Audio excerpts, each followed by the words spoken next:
বলতে পারবে আমি মাত্র ৩০০ টাকার মেকআপ প্রোডাক্ট দিয়ে এই লুকটা ক্রিয়েট করেছি। প্রথমেই আমি একটা ৬০ টাকা দামের আইব্রো পোমেড দিয়ে আমার আইব্রোটাকে করে নিলাম। তারপরে আমি একটা ময়শ্চারাইজার লাগিয়ে নিচ্ছি যেটা নিভিয়ার, আর তারপরে লাগিয়ে নিচ্ছি এই মার্সের প্রাইমারটা।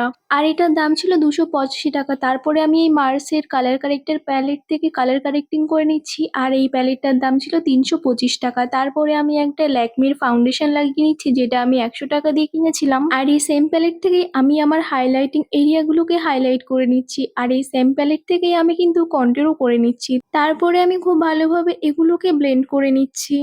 আর ব্লেন্ড করা হয়ে গেলে আমি ইউজ করছি মার্সের এই লুজ পাউডারটা। এটার দাম নিয়েছিল মাত্র ১৭৯ টাকা। আর তারপরে আমি ব্লাশ আর হাইলাইটারের জন্য ইউজ করছি এই সুইস বিউটির হাইলাইটার ব্লাশার কাম কন্ট্রোল প্যালেটটা। এটা আমি কিনেছিলাম মাত্র ৩২৯ টাকা দিয়ে। তো আমি এবার হাইলাইট করে নিচ্ছি আমার চিকবোন প্লাস নাক আর চিনটাকে। তারপরে আমি এখানে ব্লু হেভেনের একটা ফিটিং স্প্রে লাগিয়ে নিচ্ছি যেটা আমি ১৫০ টাকা দিয়ে কিনেছিলাম। তারপরে আমি আইশ্যাডো প্যালেটটা থেকে আমার আইশ্যাডোটা করে নিচ্ছি। আর এই আইশ্যাডো প্যালেটটাই এই সব প্রোডাক্টের মধ্যে সব থেকে দামি। এটা আমি ৫৭৯ টাকা দিয়ে কিনেছিলাম। তারপরে আমি এখানে একটা লোকাল ব্র্যান্ডের লিপস্টিক প্লাস একটা মাস্কারা লাগিয়ে নিচ্ছি যেটা আমি ১০০ টাকা করে কিনেছিলাম।